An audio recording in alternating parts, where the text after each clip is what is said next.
All right, welcome back to another exciting episode of Finding Peaks. I am joined here again, as we've been doing, with friend and colleague Jason Friesma, Chief Clinical Officer for Peaks Recovery, and Clinton Nicholson, Chief Operating Officer for Peaks Recovery Centers. So grateful to have you guys continuing to follow us, to join us for this new episode, and hopefully the episodes are building up and becoming meaningful for you and your loved ones, and helping you expand on conversations in your own household and so forth, and educating and giving insights into the recovery journey, and really what it takes to get somebody well at the end of the day. And Peaks is working on a mission or a project that sort of narrows the focus of addiction treatment through the lens of stabilization. But before we begin defining terms like stabilization and what it means, we wanted to sort of narrow in and focus on what residential treatment is like, the tension we experience as a staff within it, and how we move towards engaging individuals within early concepts of recovery.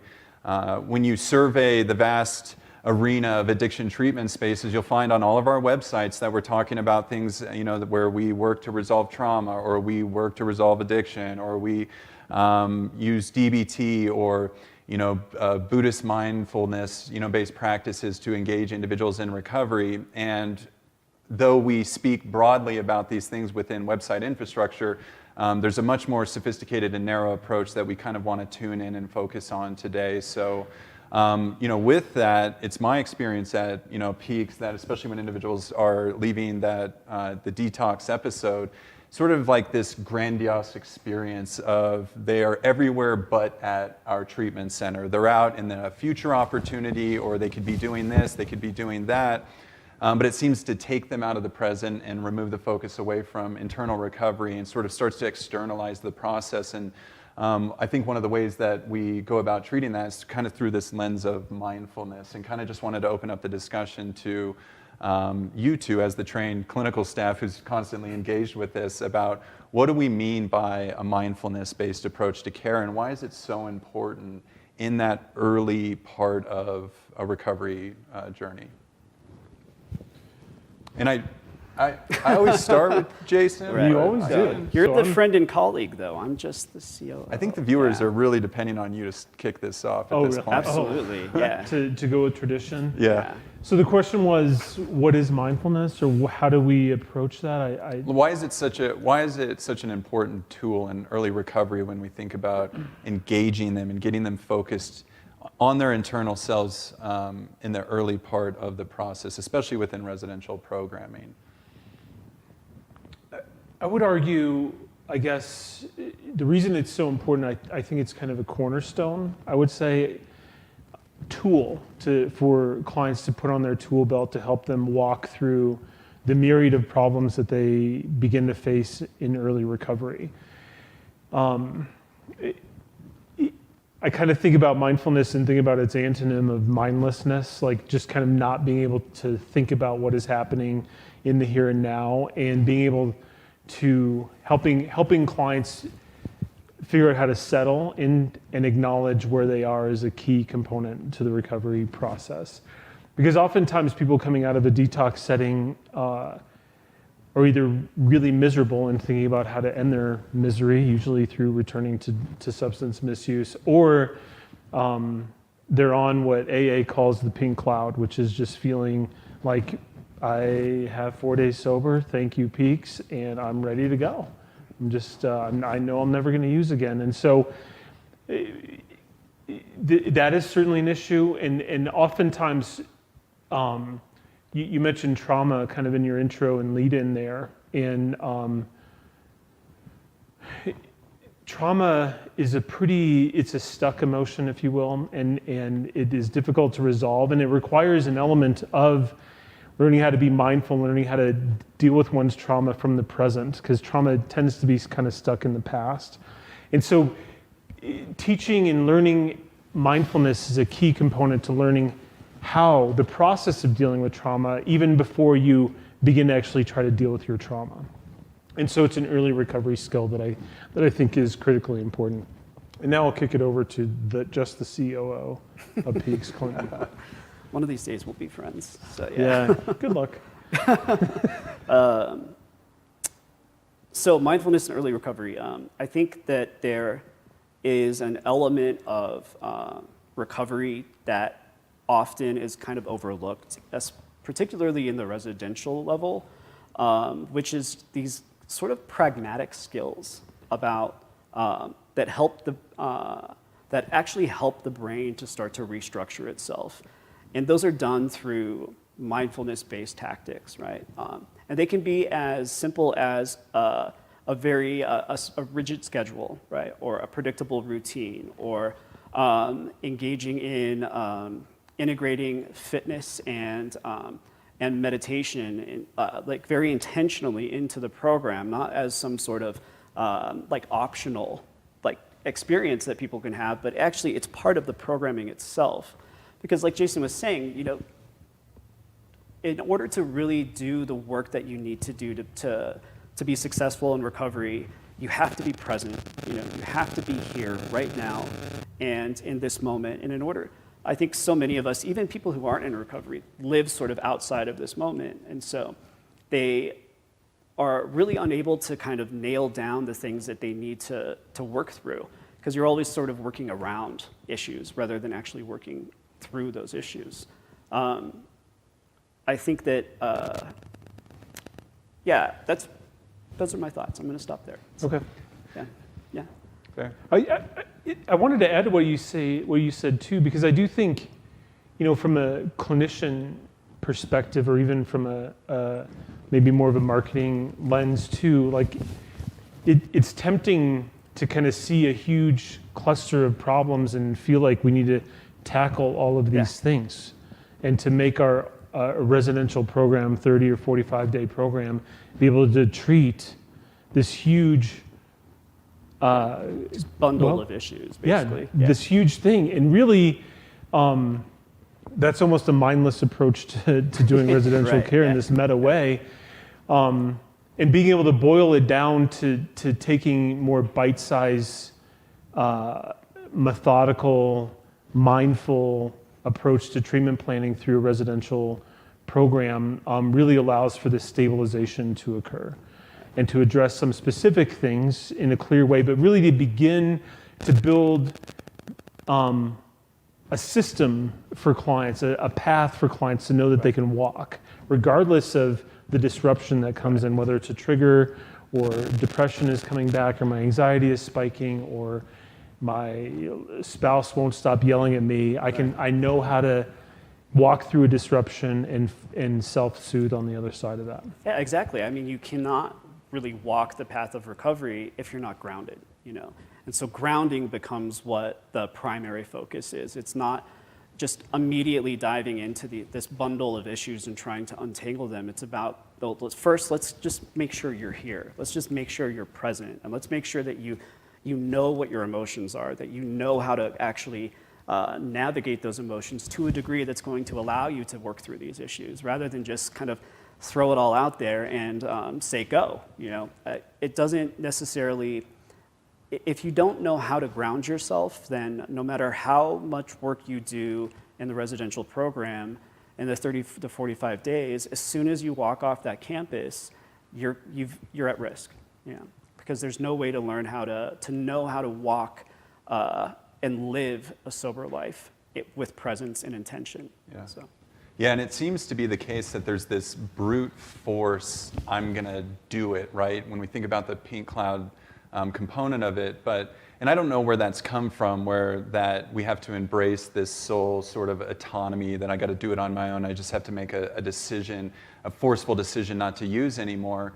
But the science of addiction is quite clear, that the physiological brain state or addiction is just that, a physiological brain state that exists and is, depending on for how long you've been using drugs and alcohol, it is now permanent, right, within the brain as a craving state. And so when we're on the pink cloud, we're not triggered, we're not associating, you know, any potential future opportunities that might disrupt the present moment that we're in. But I think it's really important to remind them how quickly they can be disrupted in any given process. So within residential models such as ours, I think it's really important to go about that and kind of, poke the bear a little bit to get them to see that they aren't so grounded and that things aren't on this, pink cloud. And so within, the limited time frame that we have, whether it's through a mindfulness lens or so forth, what are the unique ways we can have families sort of engaged with what it looks like in an addiction treatment center for how we are sort of poking the bear, getting them a little elevated, then bringing them back down to the ground, escalating the situation a little bit again, bringing them down, because we're really not doing our job if we aren't creating or exposing that tension that naturally exists in their lives. So as I generally do, ask a question followed by a statement. A statement. Another question. In that regard, the question is, how do we break through that pink cloud and do it in a way that allows them to reground on the other side without totally disrupting their progress? Well, interestingly, the pink cloud itself, first of all, labeling it, being able to say, hey, this is a predictable part of a recovery journey, and I'm not trying to be the bearer of bad news, but it doesn't last. It doesn't last, yeah. And I always, I align with people, like I fully believe that's your intention. That statement feels very true inside of you that you will never use it again, and I want to acknowledge that. But you also, and then I just describe either, and I can intend to lift my car with my full intention, and I won't be able to. Just saying that there's, translating that intention into a how, I think is the key part. Acknowledging that will take work or a process. And if that doesn't work, I have another metaphor I'll use is, you can say you're going to save $10,000, or you're going to say, I'm going to do what it takes to save $10,000. And I'll go with I'll do what it takes to save $10,000.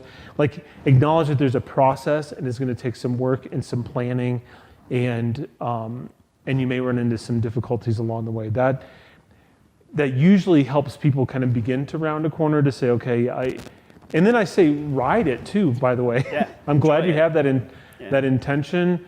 Let's use that as momentum to kind of walk through this, and let's get as far as you can while you're feeling like you're never going to use again, because that is kind of some fertile ground to get some momentum, to build some of the tools that we had talked about when maybe some of those other baggage or whatever is with them isn't weighing them down at that moment. We can use that as momentum in a path. What are your thoughts, Dr. Nicholson? So I have actually been called the pink cloud popper because I have pretty dry, first of all, sense of humor, and my approach to treatment is rather disruptive. So I, like Jason said, I enjoy seeing the pink cloud because there's a moment there to agitate, because there's a moment there to bring a dose of reality, and recognizing that, hey, so the reason why you feel like this experience is coming from, this is the first time you've been sober for multiple days and feel good physically in I don't know how long. And you pair that with a safe environment full of people who are completely dedicated to your well-being. You are completely safe. There are there's no trigger as far as the sort of external world is concerned. And so that immediately forms a bubble. And the reality is that in about 2 weeks, you're going to try to leave treatment because you're going to be so frustrated, and that you're actually going to want to get the heck out of here. And there's this disbelief, obviously, I think, when people hear that. But the reality is that treatment goes in cycles. It really does. Like, there are times when you feel really grounded in the process, and there are times when you feel like this is so heavy, I want to get the heck out of here. And that's what it should feel like. Like, that's what that sort of tension brings about, because you need to be able to navigate both of those parts. You need to be able to navigate when you feel good, and then you need to be able to navigate when you're ready to run. And even as something as basic as our curriculum is designed like that. It's designed to really sort of like escalate somebody and then ground them, and then escalate them with the topics of the day and then ground them again. So you go through this process, and I think that again, I totally agree with Jason that it is fertile ground, it's fertile territory, and also it's not real, and it's going to go away pretty fast. So, yeah. Yeah, and sorry to burst your bubble, so to speak. So yeah, but that's not going to last. If you got more to say, jump in. Well, I just was going to, one of Clinton's famous quotes is, yeah, that's not a thing. Like it's like his line. Yeah, Yeah. that's not a thing. Yeah. Yeah. Yeah, so whatever this whole like I'm never gonna use again, yeah. I mean that's a moment of like, yeah, that's not a thing. Like you would use within minutes if you left here right now. Like you feel really good in this moment, which is great. Also, it's not gonna last. Yeah. You know, because you're an addict. And because, like you said, Brandon, like there is physiologically that person is still in the craving state. Like they have not worked through the neurological processes necessary in order to even begin to have the skills to manage triggers and cope with these sort of external agitators that as soon as they walk out of treatment, they're going to experience. Right, right. And the verbiage that's coming up for me, I think we talked about a pre-episode here, but distress tolerance is really the name of the game, and it's at least my non-clinical experience, you know, in surveying the patient demographic that comes through our program, that it seems like they're quick to take the things that cause stress in their lives and tear them down. It might be, you know, it might be a marriage, it might be the place they live, it might be the place they work. In a lot of instances, it's almost everything. It feels like that is causing, you know, distress in their lives in that regard. And I guess, you know, sort of as we kind of go down the end of this episode here, how is it? I mean, I don't get to be in the group settings, I don't get to be in the individual sessions, but how are we allowing that? How are we giving them that space to really hone in on, say, it's a marital issue that they wish to tear down? How are we bringing them into that? Because they're escalating within it. And kind of what does the process, I suppose, look like for increasing that distress tolerance in that sort of wave that you're bringing them through? Like what buttons it up, you know, in a... Yeah, I'm the unbuttoner, and Clinton is the buttoner. Okay, so it's a team effort. Yeah, it is. I mean, you know, to me, and I'm going to let Clinton really take that question directly, but you know, the alternative is distress avoidance, right? Like just try to shrink your life so small. If you can't use substances, shrink your life so small to be as limiting in distress as possible. And so, you know, really Clinton and I, when we sat and began planning out some of the curriculum, I really thought through a lot of the unbuttoning, like creating the distress and beginning to excavate some of the things that people are avoiding or want to avoid, or getting to some of the causal issues leading to the substance use. And then really relied on Clinton and his kind of expertise and bent to say, okay, and this is how I can see buttoning that up. So I'm gonna let him kind of take the how question for that. The how. Well, like I said earlier, I think recovery is actually really quite pragmatic. It's about being able to... So easy. Yeah, it's super It's easy. just Like you super just got to easy. do it. You Yeah, know? Like, I don't know what the big do deal the is. things. I think that there is a practical quality to it, though. It's not magical. Like it's actually work. You know, and so in my experience, the way to ground people is through work. Like you actually have to do some work. You have to live you have to experience life in recovery, which is very basic. It's very normal. It doesn't feel exciting. It doesn't actually feel, there's no thrill about it. You know, so that's one way, is to actually really start engaging people in just this sort of basic life of recovery and really reinforcing that, you know, a day in the life of recovery is just a day doing laundry. You know, it's a day mowing the lawn. It's a day going to the grocery store, you know, and being able to sort of reiterate that and allow them to experience that in a way that is actually fulfilling. The other way to do that is somatically, actually getting into the body and really grounding people either through yoga or through other various exercises, through actually going on hikes. You know, there's a way to sort of ground the mind through the body that we also lean into pretty heavily.